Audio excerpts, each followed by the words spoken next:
When I do come, I'm gonna have an arsenal of entertainment.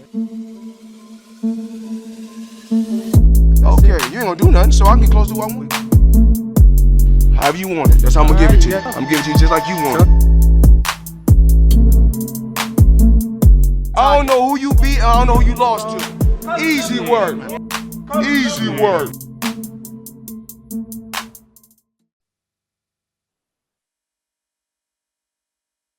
What up, Fight World? It's your boy Ego, and I'm back. We got a brand new segment for the channel members and the Patreons.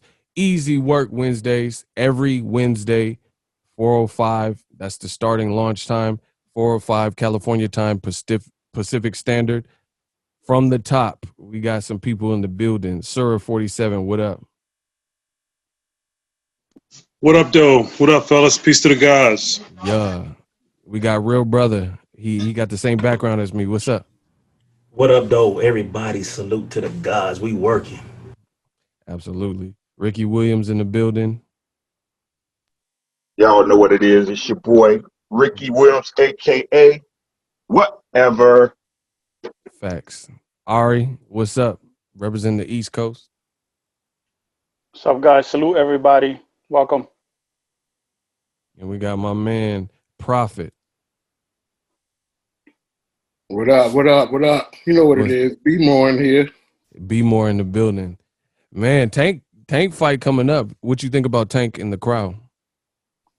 Oh, I think it's going to be lit. I think it's going to be lit. Sure. I know you picking. I think we talked about this. You picking Tank, right? Oh, yeah, for sure. It's no question. How? How's it end? He could stop him? Leo Santa Cruz ain't been stopped. Can he stop him? Yeah, he can stop him. I think he can stop him. And because, you know, everybody's like, it took him so long to fight Gamboa, but Gamboa wasn't throwing. Gamboa was in survival mode. Facts. Leo was going to be punching. Even going to have those vulnerable points in his attack. And that's what Tank do is exploit that. So Leo up out of there. Okay. What do you think about everybody saying that Tank, you know, people are making this big to-do about Tank and missing weight and all that.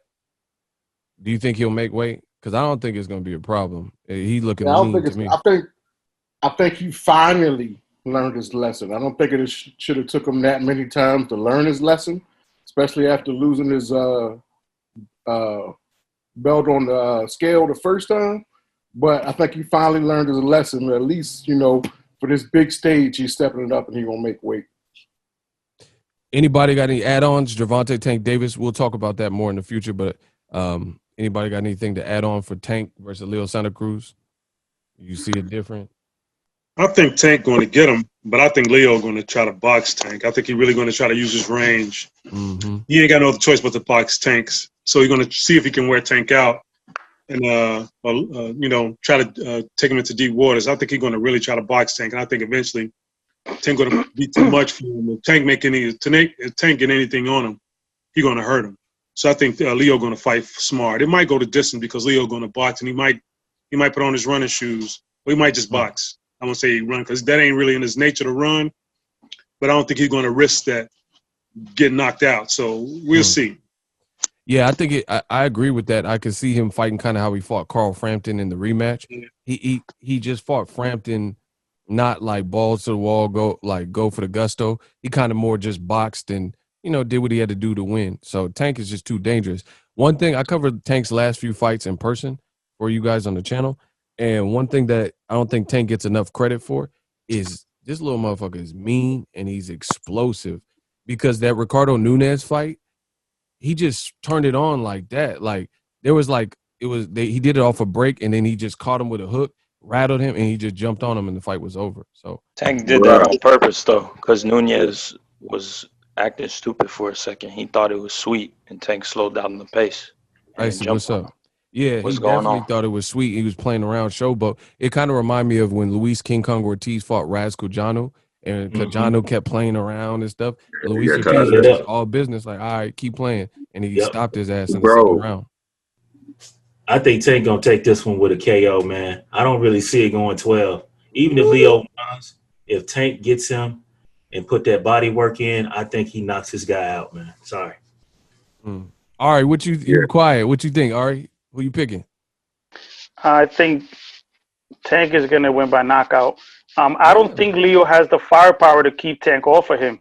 So I think that, it's going to get to a point where Tank is going to just walk him down, cut the ring, and hurt him.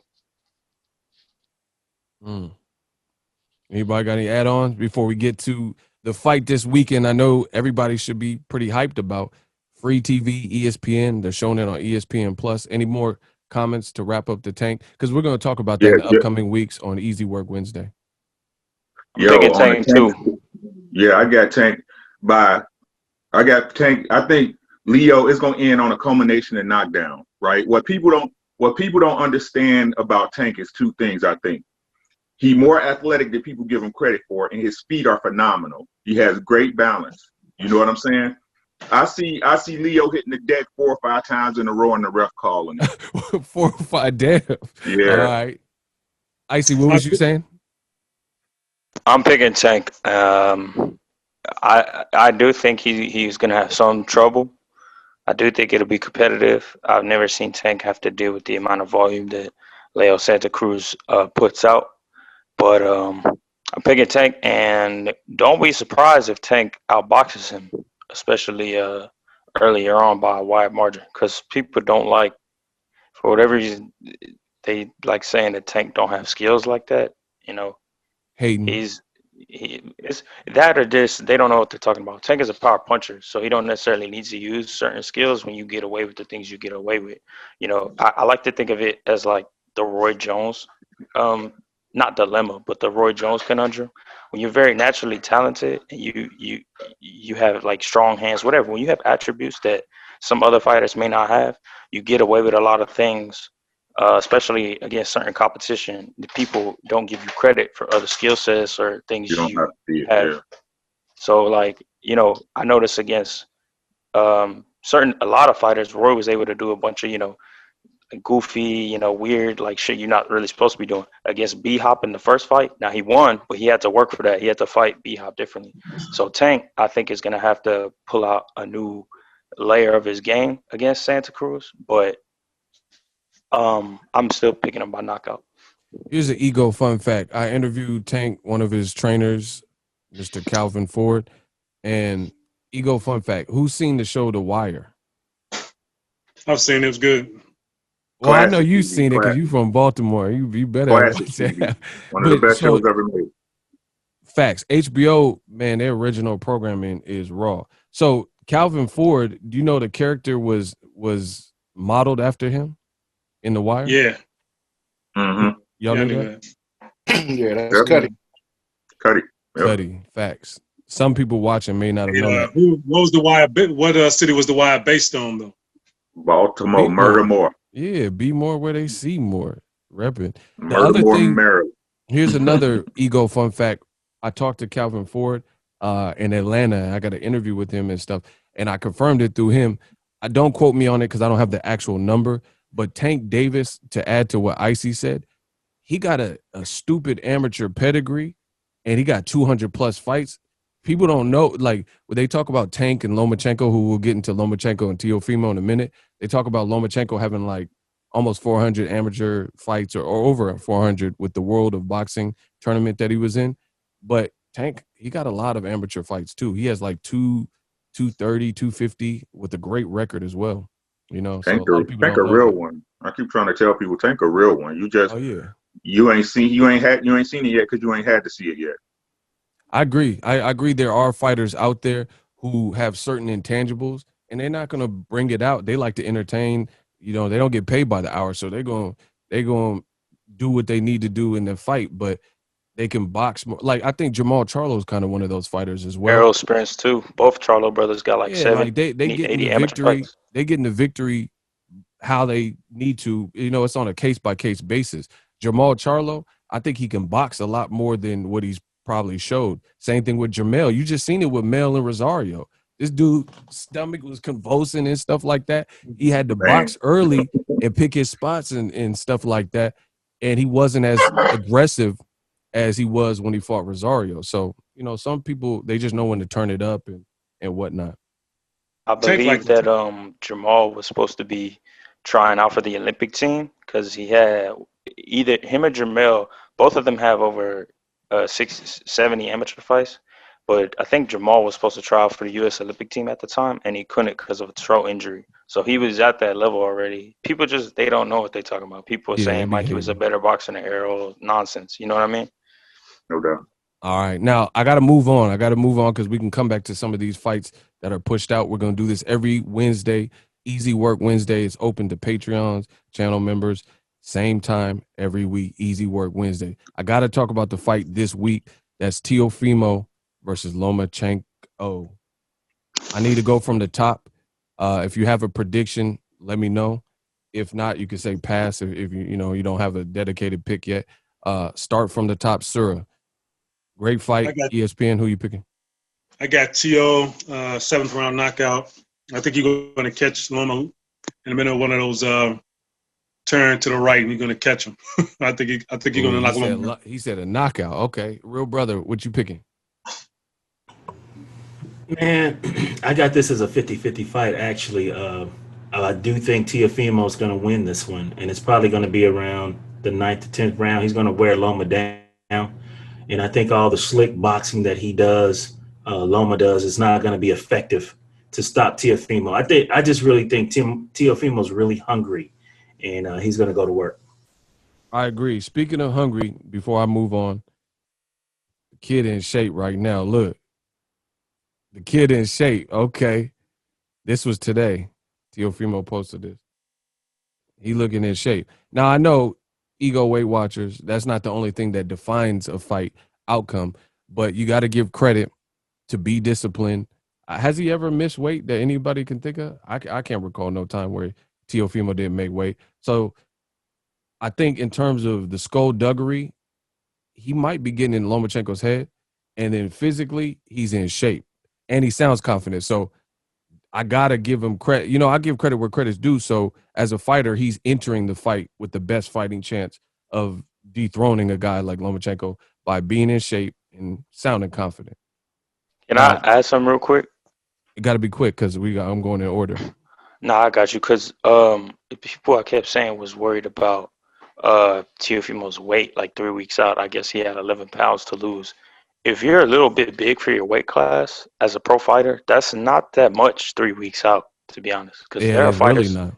I know amateurs that could lose 5 pounds in a week or several, like 3 days. These so UFC 11 pounds fighters.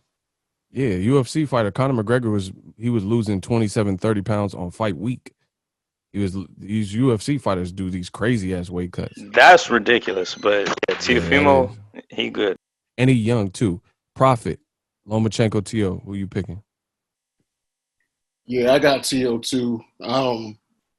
Listening to some of these oxymoron fans out here, they say Loma got the best defense, and I know that.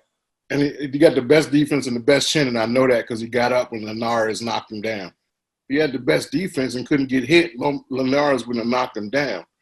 I say he got the best footwork, but not total defense. His upper body movement and his upper body defense is not that great.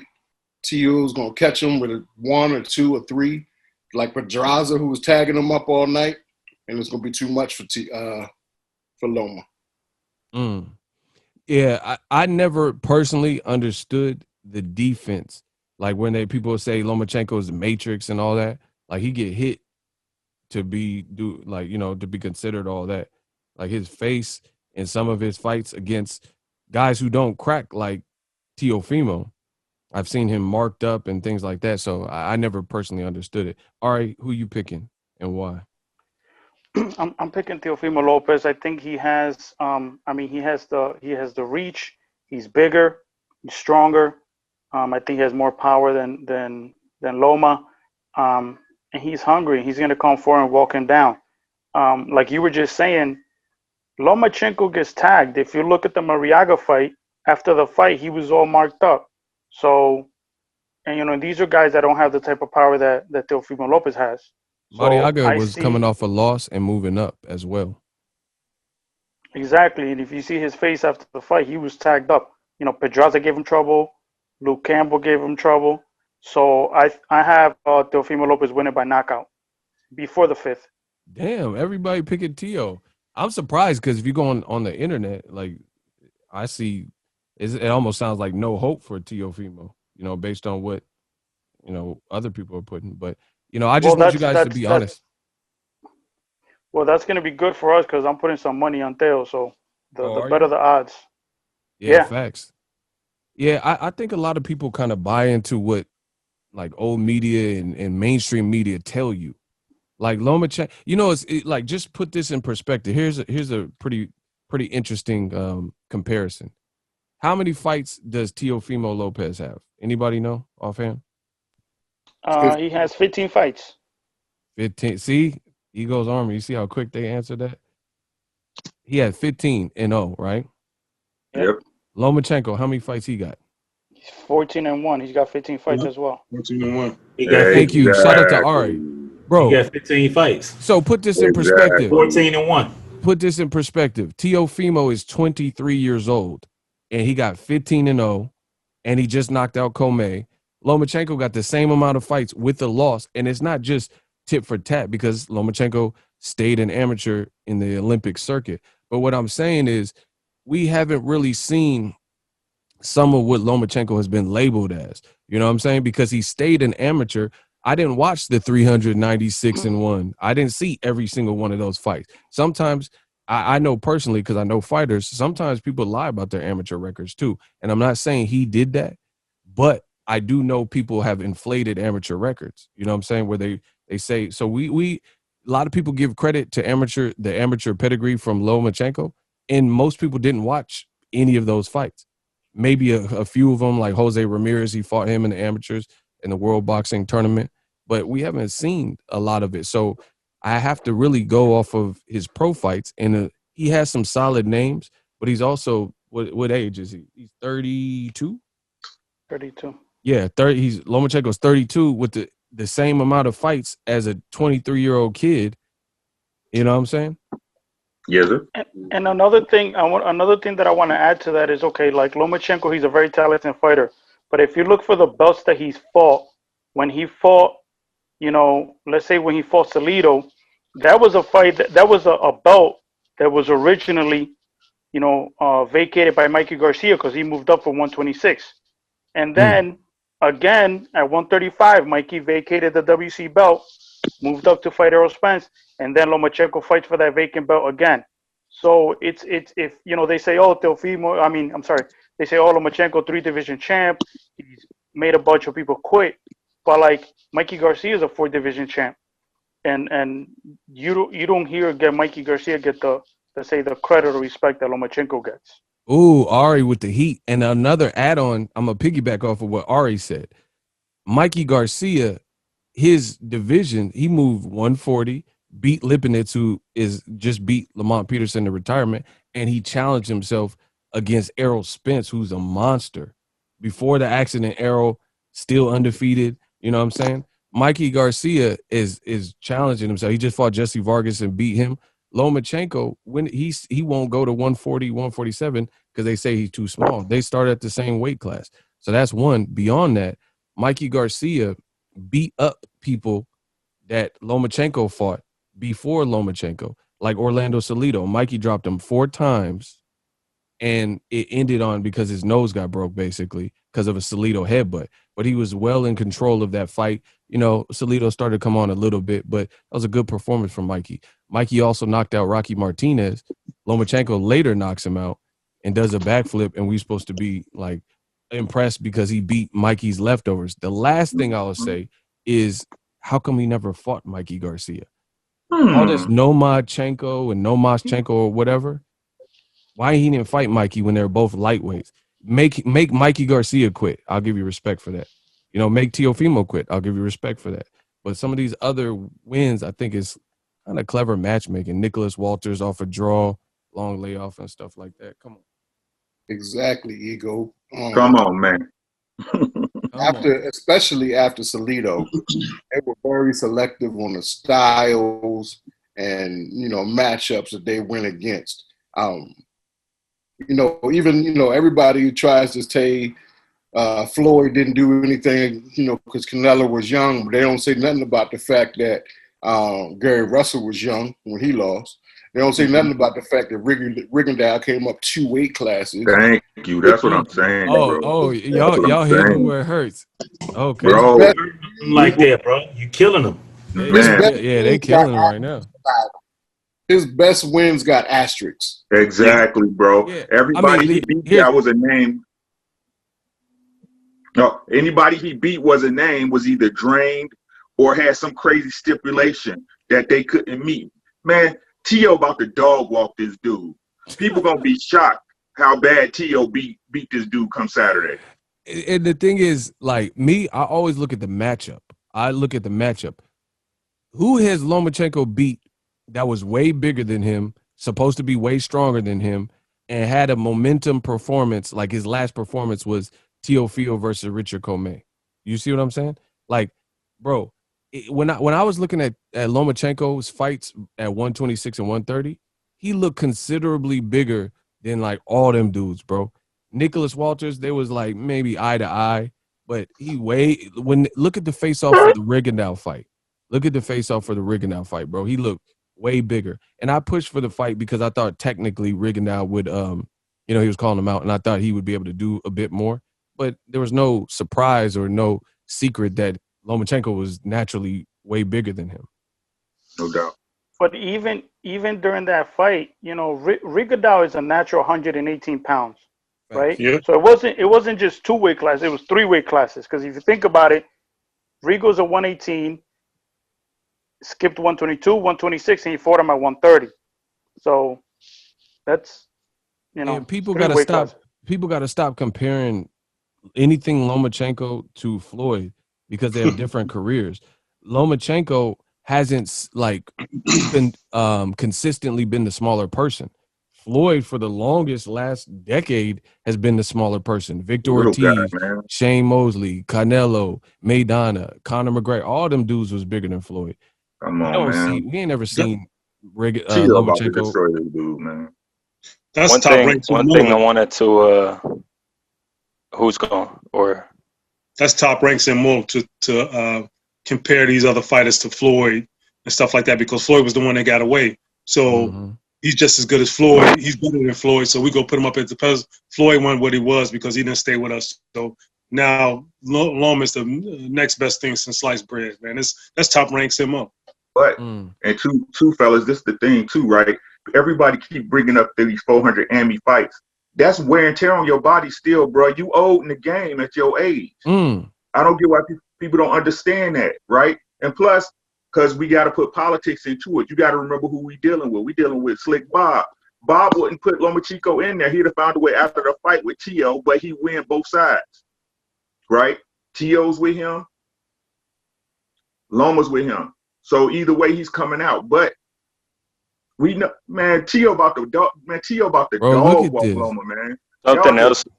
Look at this. Something else I wanted to add was because Ego, you mentioned that Loma hasn't really fought nobody like bigger, stronger than him. Bro, look at what you're seeing on the screen. Look at my screen. Look at my camera. Nah, bro. I know, I see it. But you know who has fought somebody that's way bigger and stronger than they were with a crazy Tio. chin? Yeah, Teofimo fought that Japanese dude? motherfucker. Yeah, he was Nakatani. Bro, he was big as hell. Bro, that dude was 6 feet tall with a crazy ass chin and long ass reach and power. Icy. Oh, hold on, Icy. I gotta give you some props for that. That's a good. I'll say That's a Don DeMarco for Nakatani. Don DeMarco. Yeah. How do you spell his name, Icy? I'll put it up while you talk. Masa. Masa. Yo. No, his last name. Oh, Nakatani. Tani. Okay, keep going. Yeah, so that motherfucker was a big, like, I already knew, because in Japan, if you guys don't know, Japan is kind of similar to Mexico in that the people over there are on average shorter. Like, there's a Japanese guy that goes to my gym. He's half white because his dad, but he's still like, he's my height, he's 6 feet tall. So he was kind of, he like, if you're 6 feet tall over in Japan, like, you're very uncommon. So that Nakatani dude was big as hell, fighting at 135. Hold I up, knew Icy. right away. There's the boy. Look at this dude, bro. And I know it wasn't Teofimo's best performance, but at the same time, this dude was durable and he was tough. And if you know anything Yeah, about the Asian skills. culture, yeah, they breed a lot of like durable. Look at when Omar Figueroa fought Arakawa, and look at the dude that Cotto fought and Robert Guerrero, Kamagai. These Yeah, them motherfuckers was Japanese tough dudes as can hell. roll. Yeah, Them Kamagai was Japanese dudes tough. can roll. Yeah, and look at how big this dude is. This dude liable. Some guys are like that, where even though you haven't heard from them, they could just not make you look pretty in the ring. You know what I'm saying? Look how big this That dude dude's is. only loss is Teofimo. I think he had like 18-0 with 16 KOs or some shit like that before he fought Teofimo. That's an excellent point. Teofimo was IC. hitting him. He was hitting him with some shit, and Nakatani was walking through it. So Walking through it like Bolo Teofimo had to Young. work that night. Yeah. They'd be on the samurai lifestyle too, man. Man. And I see, swear, some people aren't gonna. What I noticed about boxing is some people, they're not gonna beat you, but they're gonna make your night a bad night. You know what I'm saying? exactly. Yeah. Yeah, And what he 6 might foot be tall, tough motherfucker has Loma fought? Man, he fought And if Arturo Loma, Bill. it's gonna get really ugly, fellas, if Loma can't really hurt Tio. If Tio Oh, take a good shot from him and see, okay, I'm good, I'm telling you, hear about the people. I've been saying this, I said this in the chat a few weeks ago, man. That boy Tio can dance, right? Like Loma can fight, Tio can dance in there. You see what I'm saying? He's so quick, like the counter he knocked out Comey with. A right hand counter with power, bro. stanky leg. Come on, man. He gonna catch Loma with some hot shit he ain't ready for.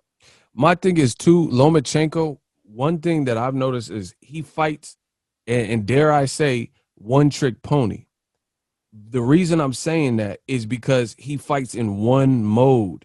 It's one way to, like when I watch Floyd Mayweather, he eats, but he eats in different ways. When he fought Shane Mosley, high guard. He had to come with the high guard because Shane Mosley was cracking, hurt him in the second round. Yep. You know, when he's fighting whoever, Zab Judah, he fighting certain ways, go to the body. When he fought Conor McGregor, he's eating in various ways. You know what I'm saying? Depending on who he's fighting. He can't always use the Philly shell like against southpaws like Pacquiao, so he interchangeably uses it throughout the fight. But then certain fights he'll use the Philly shell, like let's say De La Hoya or Cotto, he might use it more. But when I look at Lomachenko, all of his performances, it's the same thing. It's athleticism, hand and eye coordination, and kind of frustrating guys and guys that are afraid to punch with him. If you're not afraid to punch with him, you can't connect. And I think Lomachenko's face has showed that in some of his fights, like my man Ari said with the Mariaga fights and Pedraza, his face was pretty tattered up. Now, you can't afford to get hit by no damn Teofimo openly. So as long as Teofimo doesn't get gun shy, you know, then he's super dangerous. Now, Icy, I got to get your prediction. Who you picking? Why? I'm picking Teofimo. They're Probably gonna say this is rigged. Everybody picked Teofimo. They're gonna say, "Oh, Fuck he it. paid all y'all." Dude. Whatever. Shit, let him say it. Whatever. Hey, I don't give a Why damn. are you picking him? I'm picking Teofimo because I've seen what he does in there. I like what he comes with to the ring. I agree with a lot of points that you make about Lomachenko. I don't think he's this, never before seen talent in the sport, especially when you go back 10 or 20 years and look at fighters like Shane Mosley, Floyd Mayweather at 135, whatever. But same shit that I was, attributing to Charlo, Teofimo's got advantages over Loma. Teo's bigger, stronger, taller, longer, younger, more athletic, and has way more power, especially at 135. Like, Loma is a good fighter for sure, but he's not someone that just he's like this mystical, super powered fighter, whatever the hell, that's just so slick he doesn't get hit. The motherfucker gets hit all the time. I said many times before, I'm gonna say it again, Pedraza made him look like a raccoon. At the end of that fight, straight up. You know what else Top of I that, noticed too? If you look at the Linares knockdown, when Linares knocked him down, Lomachenko started fighting like he knew. Just watch the knockdown and look at how Lomachenko responded. he He kind looked of like little bit off. Like oh man, he wasn't expecting that. And he started fighting a little bit different. Like he looked a little tentative. I don't think Lomachenko liked to get hit or embarrassed. He's so competitive that he don't like those type of moments. Against Teofimo, like my man just said, Ricky Williams, I think if Lomachenko, I think he's a front runner, kind of like Kovalev. He's a great fighter, but if Teofimo break out in front of him and is up in the first 6-7 rounds, how is Lomachenko going to turn this whole fight around in 5 more rounds to go? So as long as Teo don't get gun shy, and Lomachenko is like a rhythmic fighter to me, so he relies on staying in front of you or at least keeping up in pace. If Teofimo could break out a lead, I don't see Lomachenko coming out from behind. Anyway, Icy, finish up what you got to say. Yeah, I just that could be the case. Also, because you mentioned that Linares knocked down. Sorry, that shot that Linares hit Loma with was the same shot that Teofimo knocked Comey out with. So I keep seeing people say, "Oh, Loma would have seen that easily and avoided it." It was the same fucking punch by someone who's arguably slower than Teofimo as far as hand speed goes. I got a question. Mikey Garcia, Lomachenko, I'm mad that fight didn't happen at lightweight when it could have. Would Mikey Garcia have lost when he was at lightweight to anybody that Lomachenko has beaten at lightweight?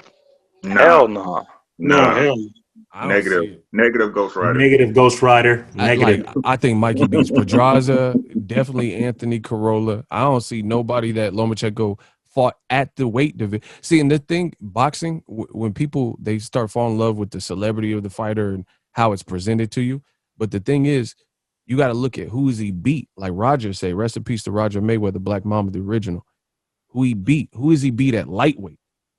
And the real question, I don't care about Nicholas Walters, Rigondeaux, stuff like who he beat at lightweight. Because Richard Comey, he gave Robert Easter all he could handle in a Fight of the Year classic, and the man Teofimo just annihilated him. Richard Comey had one point had like a 92% knockout ratio. So he's still probably up there like 80 to Loma 90. called that a lucky punch, by the way, which I don't do that lucky punch. What do fighters train in 8 to 12 weeks for if it's just lucky? To punch. Talking about Marquez got a lucky punch on Pacquiao. Right. Pacquiao lucky he survived. That's the only Loma, crazy. I got a game I want to play with y'all. Pause. I feel like Jigsaw.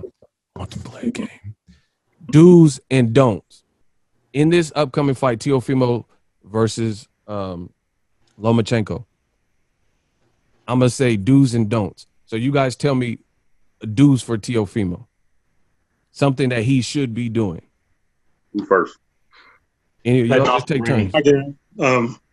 Stick to his jab, and he just need to beat him up because Lomachenko is like he's like a fastball pitcher. He's good up until he get a little time, he starts slowing down. And once he slows down, all got to do is just stop beating on his ass because he don't got a change up and he don't got a curve. All Loma got is a fastball. So all they got to do is wait him out, catch him, and end him. Teofimo do's. Any add-ons? I think he has to use his size. Use your size and your natural strength. Bully the shit out of Loma. Be crafty. Do some Hopkins, Andre Ward type shenanigans if you need to. But use his size. Walk Loma down. Make him uncomfortable. And just put pressure on him. Because a lot of people don't know. Like, clinching and having a grown man, like, rubbing up on you or, like, putting their shoulder into your chest and grappling, whatever the fuck. That shit makes you tired, too. So use his size for sure. Teofimo do's, one more. So yeah, I think just like Icy said, he's got to rough him up. You got to rough him up, put him against the ropes and hurt him. Don't let just rough him up and just take it to the body, just rough him up. He got to cut that ring off, man. He got to cut off the ring. The biggest thing he got to do is stay confident in the game plan and smart pressure. As long as he do that, keep that jab on him, he'll catch Rigondeaux, like I said, 6 or 7. I'm sorry, not Rigondeaux. I apologize. He going to catch Loma in 6 or 7. He going to walk him right in. I'm telling y'all, people going to be shocked how bad he outboxed this boy. See, I think the term upset it gets overused in the sport of boxing. I don't If think it Loma would be. loses, I don't even think this is an upset, to be Yes. honest. Me neither. Me neither. I'm really thinking Teofimo gonna put him to sleep.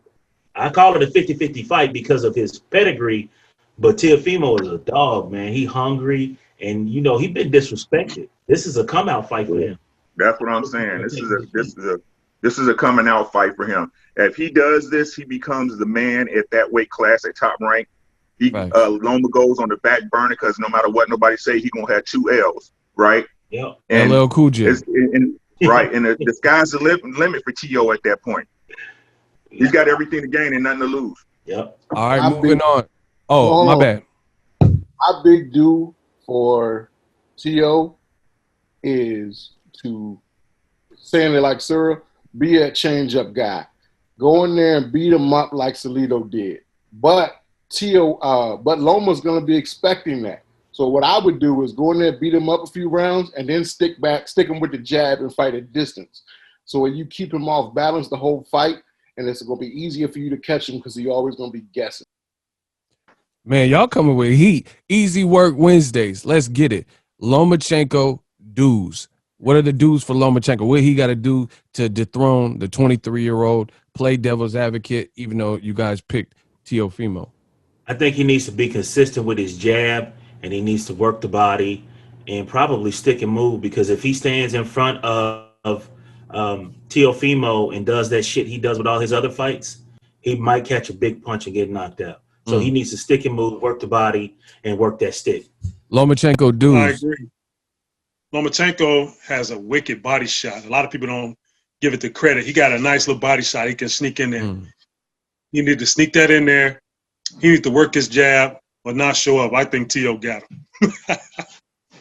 But All right. jab and that body, his body work. One more. Lomachenko dues. Something Lomachenko needs to do to beat Teofimo. Keep his ego in check. When this fight not going Loma? the way he goes. You're saying Loma? This for Loma? Yeah, Loma needs to keep his ego in check, because when he get hit with some hot shit. Oh, you want him to like check you said, me? You want him to check me? I'm ego. No, keep his ego in check. Okay. Yeah. Can you hear me? What am I messing up? Is it? You good? Okay, yeah. So Loma need to keep that ego in check, not boxing ego, but his ego. You feel me? Because we all seen when he get hurt or tattered, he goes into super attack mode. And coming in with a man like T.O., it won't be pretty if he do that. He needs to stick to whatever game plan he's working. Real B32 had a good one down there, and keep that going. Because otherwise, if he get into a firefight with this boy, it's night early.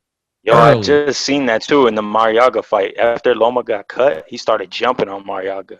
So he kind of goes into fight mode. Yeah, fight or flight. He definitely don't want to do that against the young strapping Teofimo. My dues for Lomachenko is use all that experience that he has, that he's culminated and amassed from the amateurs and also pros, and befuddle Teofimo. Teofimo, they built Lomachenko up to this, and then show him why they've done this and put him at this pedestal, turn him, pivot, move, confuse him. I think that's what Lomachenko is going to have to do to beat Teofimo. And, break. Lomachenko has done a good job of mentally breaking guys. You know what I'm saying? Where it's not even like physical, like ass whoopings, but he's kind of breaking some guys with like Jason Sosa's and stuff like that. I'm sure Jason Sosa's probably been hit harder, but that phantom in and out and that frenetic movement that he does and stuff, I think he needs to do that all day and until it discourages Teofimo, because he's down on the cards and looking for Hail Marys. Matt, what's up? Yo, what it do, Ego?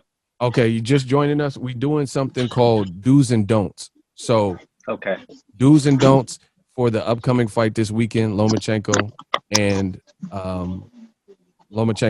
Lopez. What does Teofimo need to do to secure a victory? He's got to get in there and keep the pressure up. Like, I think Lomachenko's loss was a dude who just went in there, kept the pressure going hard until he got knocked out. Like, until it was over. So he needs to keep the pressure up. He needs to make sure that he's aware of where he is, that he's not trying to block his guard, deflecting so that he can move around and do that mariachi shit that he does, Lomachenko. So I think that's the main thing he needs to do. and he needs to get him out in 5. Because I think if it goes past 5, you got Pamper Bob. He's trying to fuck this fight up. I already see it right now.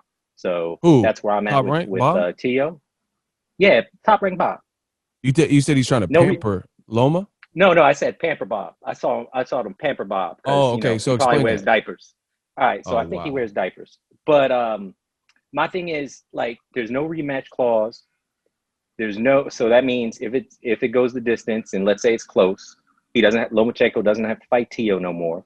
You already see that Bob is not, not that Tio's a black fighter, because we've heard that on other boxing channels, right? So we've heard that Bob doesn't like black fighter. But what I think is that he doesn't like the young brash fighter that wants to get more money, right? Because at first Tio's like, yo, I don't want 1.3, I want 1.5. He's like, no, you're not getting that. So there was all that came on early on when the fight was getting made. So I think for Bob, the easier fighter for him to deal with is Lomachenko. So that's why I think Tio needs to win this fight, and he needs to win it by knockout. Lomachenko, yeah, I think the person who spoke before me, I totally agree. He's got to keep moving. He's got to work his angles. He's got to stay out of a clean punch, because that punch power, dude's been dropped in the last 2-3 fights. Like, he's won them, but he's been dropped. So his chin's been checked, right? So for me, he's got to keep it moving. He can't get hit with a hard jab, or he's gonna go down. So, and that's kind of where I'm at. I think Tio's gonna win the fight. I think he's gonna win. However, based off of when I was watching that Blood, Sweat, and Tears last night, it seems to be something going on between Teofimo and his pops. And that can always get in a fighter head on fight night. Yeah, I seen that. Well, I didn't watch it, but I seen that clip on Twitter. Teofimo is in a power struggle with his dad. He went off and got married. He has a family now. He's pulled away from his father, and him and the dad are beefing a little bit. So pay attention in the corner to see what happens. But I think he ultimately wants his son to win, so he's not going to give him fucked up advice. But there's a power struggle internally between Teofimo the son and Teofimo the man versus the father. So pay attention to that. Great breakdown. To me, I wasn't familiar with that. People were criticizing Teofimo's dad a lot, and you can disagree with his methods or whatever, but to me, it's no different than when, Floyd Sr., like all the things Floyd Sr. did for Floyd Jr. Throughout the years or whatnot. You could say he didn't let him have a childhood or whatever, but look at where Floyd was at now. Am I saying Teofimo's going to reach that level or anything like that? No, I have no idea, but I mean, I will say there does seem to be a rift. Like, Devin Haney, Bill Haney seem to be on the same page, whereas Teofimo Jr. and Sr. seem to, I don't know, there's something there. But at the same time, it's like, at the end of the day, these are all fathers that want their sons to do the best. So I'm not finna sit here and criticize Teofimo Sr. for that. You know what I mean? Yo, Icy, why you got the Venus Williams cut? Oh, wow. He got jokes. Hey, yo, that's when they first came out from Compton. Shout out to Compton. Man, leave Pookie alone, man. Now, something that I want to add to what you guys were just talking about. When I did see that, it did concern me a little bit. The reason why is because like Real Brother was saying, Teofimo got married, spending it seems like, obviously he's spending time with his family, his wife, that's great, but it kind of reminded me of the situation of Keith Thurman when Keith Thurman got married, and Keith Thurman went on a sabbatical. Just kind of, I don't know, and before the Pacquiao fight, he was all lovey-dovey and kissing his wife before the fight.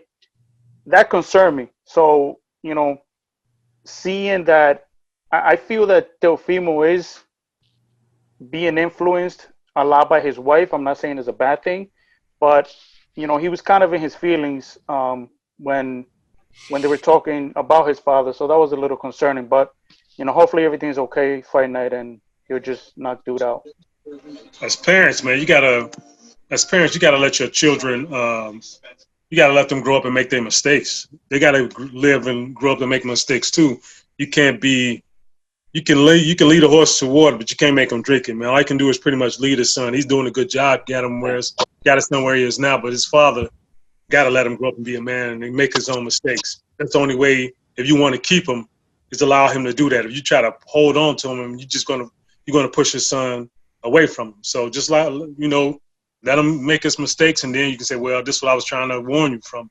You gotta let his son make his own mistakes. You can't tell a grown ass man, which is his son, and make him act like he's still his child, but he's not a child anymore, man. He's an adult. He's a married man. He got a family. Let a man be a man, bro. Oh wow, that's great advice. You sound like you have experience, tutoring the youth, or I don't know if it's a personal experience, but that's a good message. Yeah. But see, I'm concerned that let's say Teofimo goes down on the cards early, right? What's his pops gonna do? They're so emotionally invested in beating Lomachenko. Will he start, disrupting what Teo has to do, right? Because it's early in the fight, but I could totally see him starting to erupt on Teo. You could have that conflict play out in the ring between both of them. That's the only concern I have, that he's going in early. He's going in so invested that it may spill over into the fight. Hey, I don't have any concerns. One thing you said, Matt, that was very interesting. The interesting take is basically the influence of Bob Arum and Top Rank and kind of who they want to win in this particular fight. Like, you brought up a great point of Teofimo is the 23-year-old, maybe quote unquote knuckleheaded young kid, versus Lomachenko is like easy to deal with. They've already marketed him. So it's like, do you guys think this fight will boil down to any type of politics or controversy where at the end of it, yeah, like whereas people are like left like, hey, the wrong person won. Yeah. You think there's a chance that could happen? Yeah, absolutely. One at a time. I can't hear what you guys said. If Mayweather Promotions can give Rolly a win and DAZN can give Katie Taylor 2 wins back to back, then they can definitely give Loma 1. Oh, Katie Taylor got her ass whooped? Yeah. Right. Man, I like that Delphine Pursoon. She was putting. He's dope. She got pressure. She coming with that pressure. It don't look pretty, but she just be out there. So Ego, there's a huge influence from Bob Arum and Top Rank for Loma to keep his streak alive. They damn near made his loss disappear. I mean, they didn't damn near. They did do it on. Well, see, ESPN. You see what I'm saying? Yeah. So my point is this: what you alluded to earlier, if Teofimo and his dad have some sort of rift that carries over into the fight, if he's behind on the cards, will he push his son to make a mistake during the match? It's possible, it's feasible, but I think they're both vested enough time, energy, and sweat into this process to where I don't even think it's gonna go 12. But if it goes 12 and Top Rank and Bob Arum squeeze the lemon, they're gonna get some lemonade. Okay. Well, here's another thing. If Bob Arum brought Pacquiao to fight Jeff Hearn in Australia with other judges when Pacquiao was the A side, and he brought him all the way to Australia to get robbed, what makes us think that he won't do it again to Teofimo? And the Bradley fight. And the Bradley fight, exactly. I thought so Bradley definitely lost that. So he did it to Pacquiao. He did it to Pacquiao more than once. Yeah, so, I think, and I also, one more thing that I want to add is I feel that if Teofimo loses this fight, I think him and his dad will split up. I think Teofimo will get a new trainer.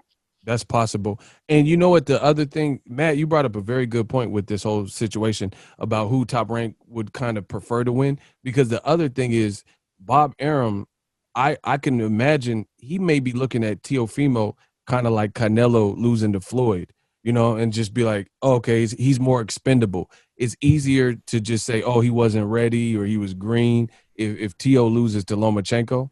But if Lomachenko loses, that's years of branding and comparing him to Muhammad Ali and saying he's Lomachenko. That's like years of branding kind of out the window, and Teofimo is the new face. So I could definitely see politics, if it doesn't end in a knockout or a dominant fashion, politics may come into play here.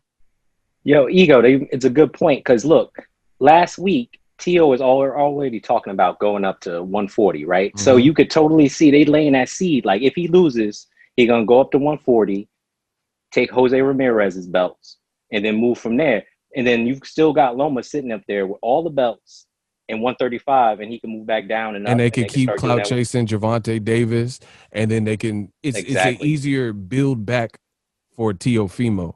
You know, if Lomachenko wins, then their golden child prevails, and then they're gonna keep clout chasing the Javante fight and stuff like that.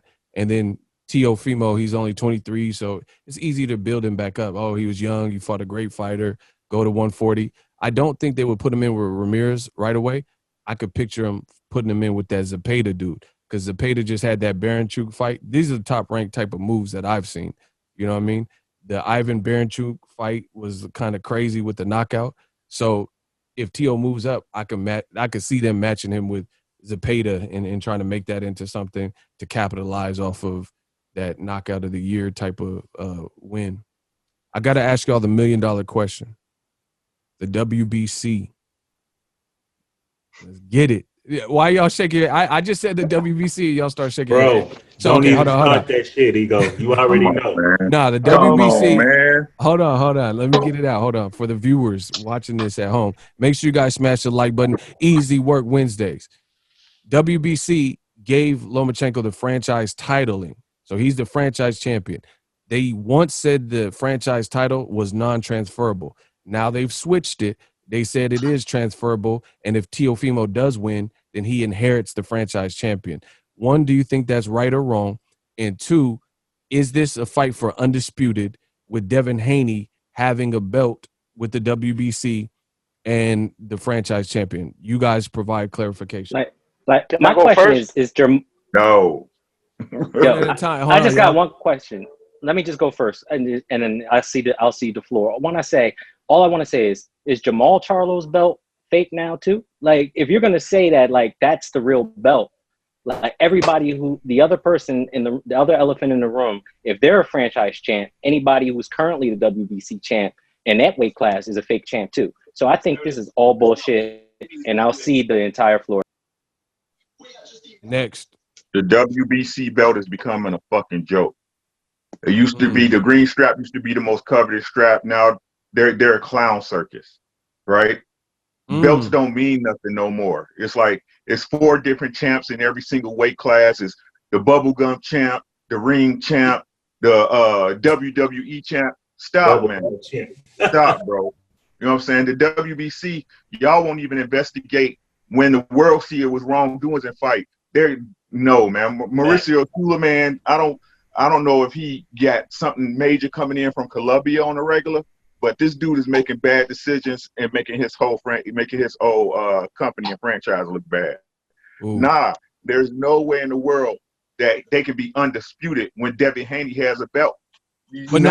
But see, now they trying to switch it, and I seen an interview, and Sulaimán did a conference call, and he said Devin Haney. Well, he didn't say Devin Haney's not the champ, but he basically inferred that because he said Lomachenko is basically the real champion. So it's like, what? I don't know. Sulaimán had his fingers crossed when he said Devin Haney was a champion or something. Nah, bro. Bro, he said Lomachenko is the lightweight champion of the world. Nah, so bro. That's messed up for Devin Haney, bro.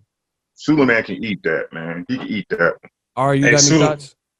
Yes. So Mauricio Sulaimán, he just makes things up as he goes. Like you Oh my said, gosh. when he first came up, when you had to get a Don DeMarco for that, bro. He's making this up as he goes on he Willie Beeman of sanctioning body. He just making plays up as he goes. Now remember when he first came up with the franchise title, he said there's a designation, and the reporter asked him, so if Canelo loses his next fight, does the other person become the franchise champion? He's like, no, it's not transferable. So, okay, fine. He said it was not transferable. Now all of a sudden it's transferable. So like I said, he's just making shit up as he goes, and it's a complete joke. It's disrespectful to boxing fans. It's disrespectful to the fighters that have the WC belt. and it's just pathetic at this point. You know, he's just making things up, and it's crazy. To add on to what you said, Ari, is the clenbuterol. There's a couple guys that fell for clenbuterol, including Canelo Alvarez, Julio Cesar Martinez, Ray Vargas, I believe. In the past, Eric Morales and Francisco Vargas. Yeah, I think it was Francisco Vargas. And now they changed the rules, and you can have more clenbuterol in your system. So basically, you would now have passed the test because you changed the guidelines. So that combined with the fact of, like, they said, as you just said, the belt was non-transferable. They allowed Lomachenko to avoid Devin Haney fights and now cleared his path so he has no mandatories. It is so much confusion when it comes to this whole franchise. I seen an interview, and Suleiman couldn't really even explain what the belt did and how it works. So you're right. They're just making it up as they go, and it's becoming a laughing stock. And I hope every sanctioning body, or not sanctioning body, I hope every company like PBC just come out with your own belts. Save your fighters some money. Come out with the PBC belts, and then all the belts you guys fight for will be like, you'll know who's who, because it's just a lot of clout chasing and BS with all these sanctioning fees and making up the rules. And you have two champions, and then one like they had even the WBA. They had Triple G as a champion, and then they had Jacobs as a champion. Jacobs is being disrespected at the time, and then you still have Triple G, and then I thought Triple G lost the fight. They gave him a unanimous decision, so it's too chaotic in boxing. But this definitely isn't undisputed. And that's another thing. It's like, you know, the way he first said it, well, it's not a belt, it's not a new championship, it's just a concept, it's a designation. But he's still collecting a sanctioning fee from it, because he's still getting a fee from Canelo, and he's still getting a fee from Charlo, and then he's also collecting a fee from Lomachenko and from Devin Haney. So he's just making shit up as he goes to collect more money. Yeah, real brother's right, and he's getting the money from it. It's like you're trying to double dip. Like when I worked at Lowe's, we used to call it double dipping. When a customer, we have something on sale, and then they would try to use like 2 and 3 coupons, and it says on the coupon, cannot be combined with any other offer. That's what the WBC is doing. They're trying to double dip, get paid, but then not do right by the fighters by making up all these rules on the fly, catering to certain fighters, particularly fighters of certain complexions and stuff like that. And then you got people like Cruz Dezern with the WBC. She had to wait a month of Sundays to get a belt because her opponent beat her via split decision and failed a drug test. And they try to do all these investigations and stuff to try to buy an alibi for Alejandra Jimenez when they should have gave Cruz Dezern her belt back. You know, Wilder, the Tyson Fury glove, you know, Glovegate. People have questions. They said, no questions. You don't need no investigation or nothing. So they're clearly looking out for certain fighters and companies and stuff. And it's a shame because Lomachenko beat Luke Campbell for the WBC, but then he didn't fight his mandatory. So now this could have been a fight for Undisputed, but since you made him the franchise and then you elevated Devin Haney, it can't be looked at. It's more of a unification, if anything. Here's the thing with that, right? So if they was going to give him franchise status and all of that, and he was still going to be the champion, then there was no need to give Devin Haney the belt. You know, they presented it as him dropping the belt, vacating that belt, which is why they had to give it to somebody else, or it had to be given to somebody else for him not fighting his mandatory. But if you're going to treat it like that, then how you going to flip it and treat it like, oh yeah, he still got it and it's still the real one, just with extra perks? Like, you can't have it both ways. If not, it shouldn't have been no WBC champion outside of Loma. Ooh, yeah, exactly. Double dipping, and like my man Ari said, making ish up as you go. You're just making it up. The other thing that I personally don't like is you see Lomachenko, he's fighting a good fight, tough fight with Teofimo, but he could have fought Devin Haney. He didn't fight Devin Haney. So now this is why it's not good for boxing to have all these belts and different things, is because it creates confusion. Now Devin Haney continually gets laughed at and called an email champion and keeps getting slighted and treated like shit because he didn't fight for the belt, knowing he wanted to fight Lomachenko. But now the way people look at it is he didn't earn that belt. So Teofimo gets a good fight. Lomachenko gets a good fight. But then you have an African-American fighter in Devin Haney, and people are calling him names, saying, why you fighting Gamboa? You the email champ, because they feel he didn't earn his belt. You know what I'm saying? And the crazy thing about that is the way that they are putting it out as undisputed, regardless who wins or loses this fight, and neither one of them going to fight Devin Haney because they don't have to. Oh, they're not. That's why they're making it now transferable, because Top Rank ain't going to put either one. I don't know about the fighter. Teofimo, maybe he would fight Devin Haney, but his promoter ain't going to allow that to happen. They're going to, like I said, they're going to move up to 140 fight Zepeda or Ramirez or Josh Taylor or something, but they're not going to put him in there with Devin Haney because they're trying to keep the money in-house. So it's just a shame because this is a great fight, free TV. What the WBC did, in my opinion, has created the only negative on this whole fight. I don't have no problem with the whole fight except for that confusion that they've created. They created the confusion. They created the collusion by messing something up. It reminds me of, you ever see like an app on your phone that you like and they changed something like Instagram or something. They changed something that nobody asked them to change and made it less usable, and you like the app less because they just randomly changed something. That's what the WBC did. It's like, we already had enough belts in boxing and you just created more confusion, and somebody just brought up a great point. They said, so is Charlo's belt, how is the franchise champion different per division? It should be a uniform rule. So we're supposed to say Charlo's the real champion and he defended against Derevyanchenko, but then you making up different rules for Lomachenko Teofimo belt. It don't make sense. And then the other thing I don't like is you look at the Canelo situation. They said he could fight Yildirim because he has the franchise belt at 160. He get to fight a 168-pounder and make up all the rules. He has first dibs on it. It's just like they gave him God-tier powers by making this basically, if you're a franchise champion, you do whatever you want. You just make up the rules as you go. And that's what I don't like. Yep. And it's sickening. Now, I got a question. Where's Eddie Hearn in all this? Like, you'd think the Zone would try to come to defend their fighter, right? The reason they want championship fighters on their programs, and they're saying he's not a champion no more. You think the Zone, Eddie Hearn would come back him up? Where's he at right now?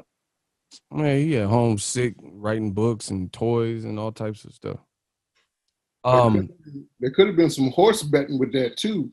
I mean, you think about it. Hey, you take care of Canelo. I'll let you, mess over Devin Haney a little bit.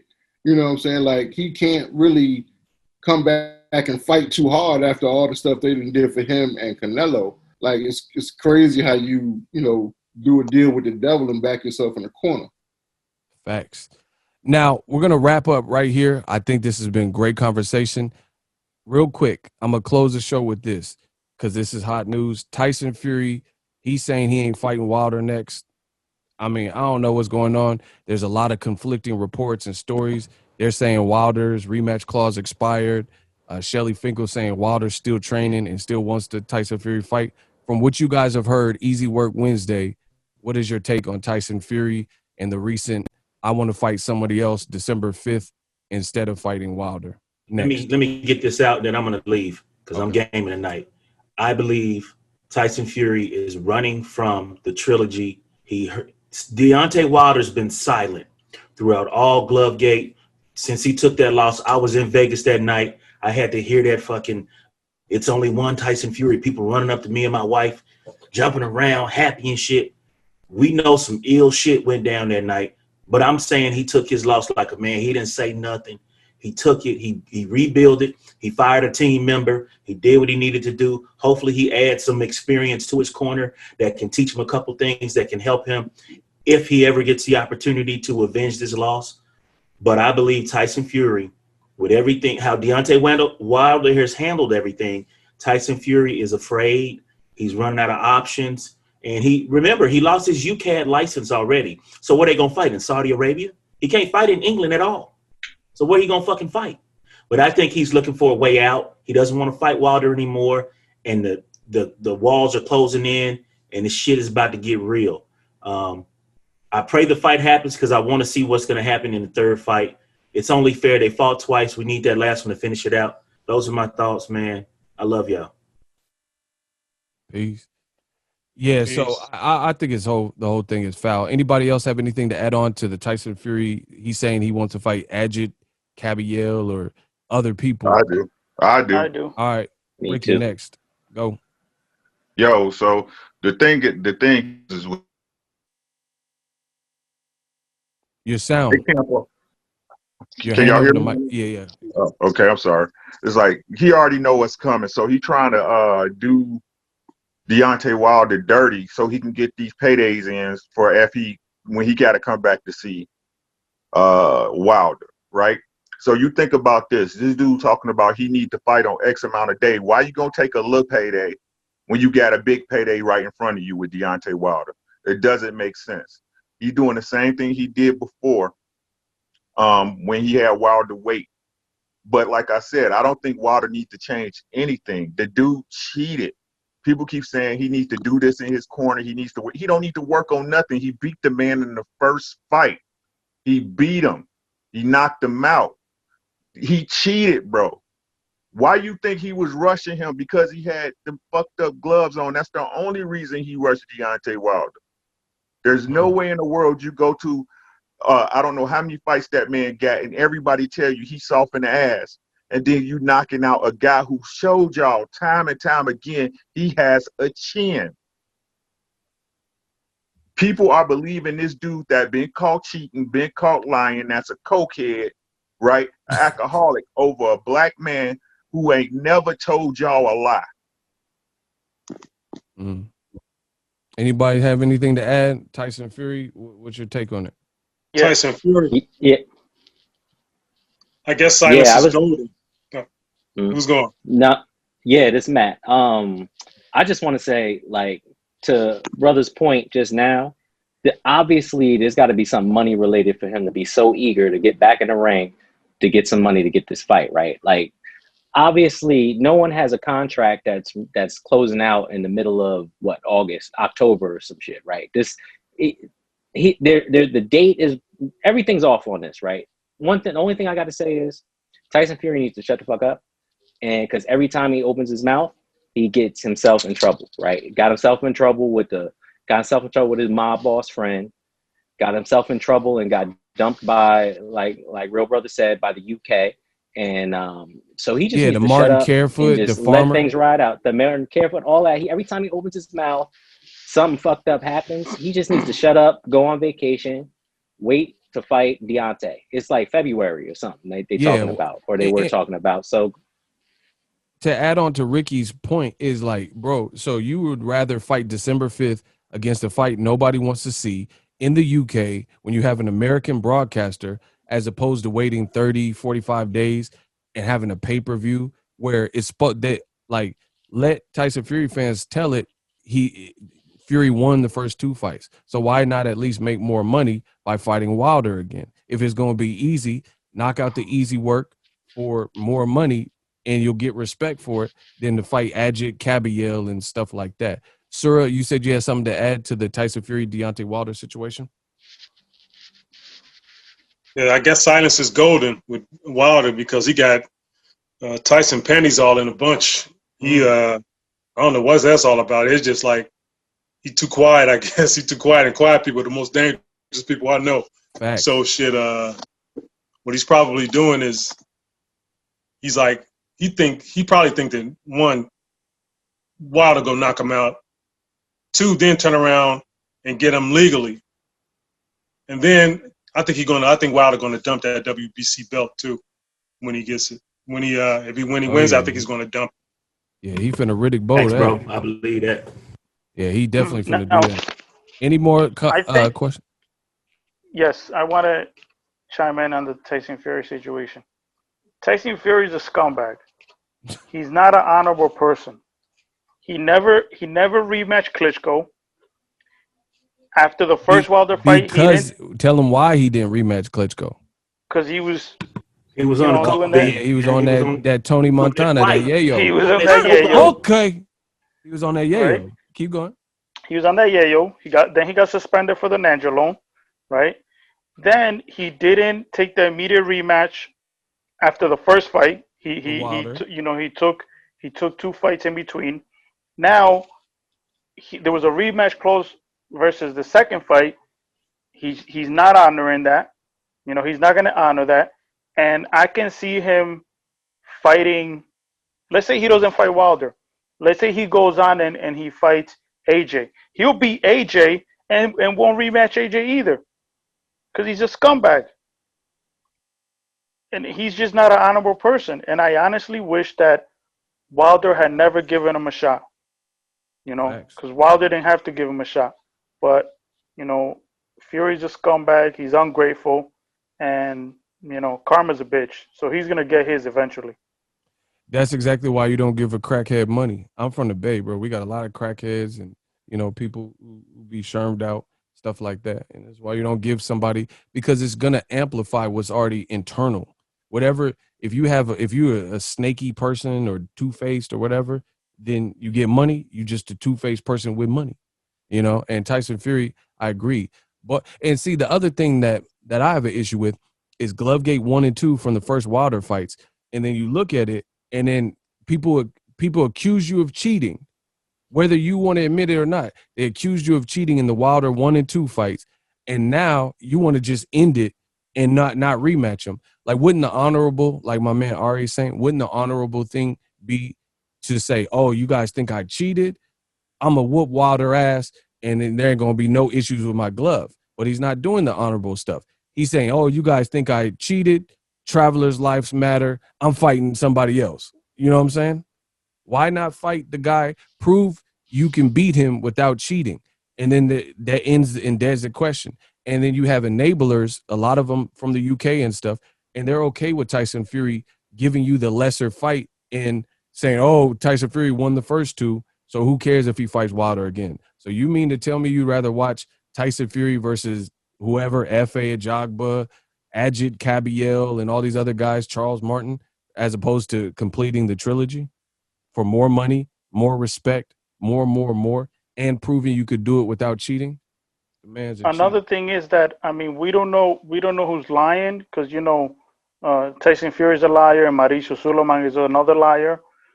But, you know, according to Mauricio Suleiman, he says, oh, well, I haven't heard anything from either camp. So from what I know, the fight is still on for December 19th.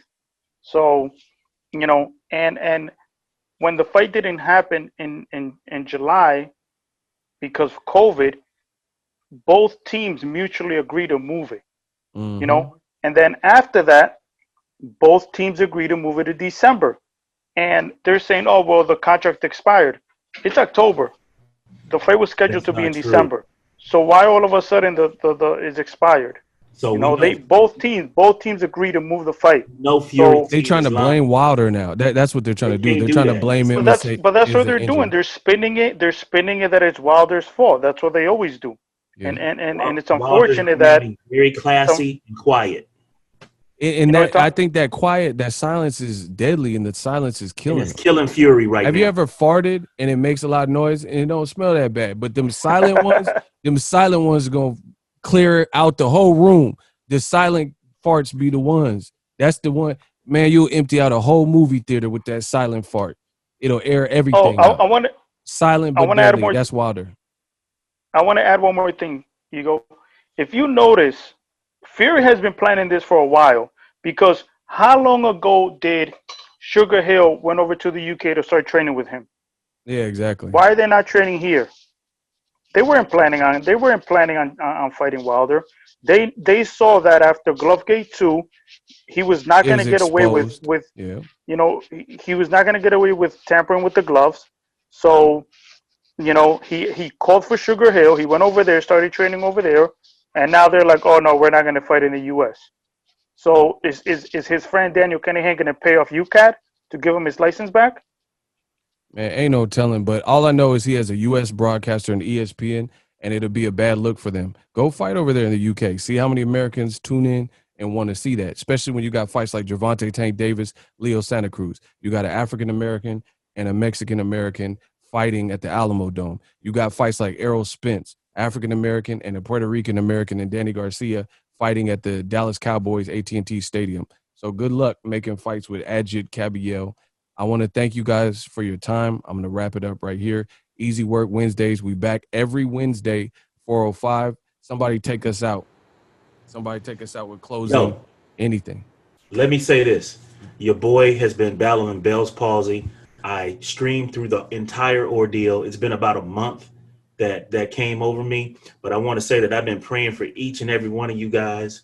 And thank y'all for the prayers and coming through, the emails, the text messages. Salute the Ego Army. Man, Ego, you got a lovely channel. The members are more like family members than damn channel members. So from me to you, bro, salute to everybody out there. We love y'all, man. God bless. Definitely. I appreciate each and every one of you. We back every Wednesday. I'm going to get it more structured for you guys, 4:05 Pacific Standard Time. I definitely want y'all to come back, and you guys are all welcome. Any new channel members, welcome to come back next week after the Teofimo fight, because it's a great fight this weekend. I can't wait. I want to see how it plays out. It's a true 50-50 fight, and there's different opinions. People pick Teofimo on this particular episode.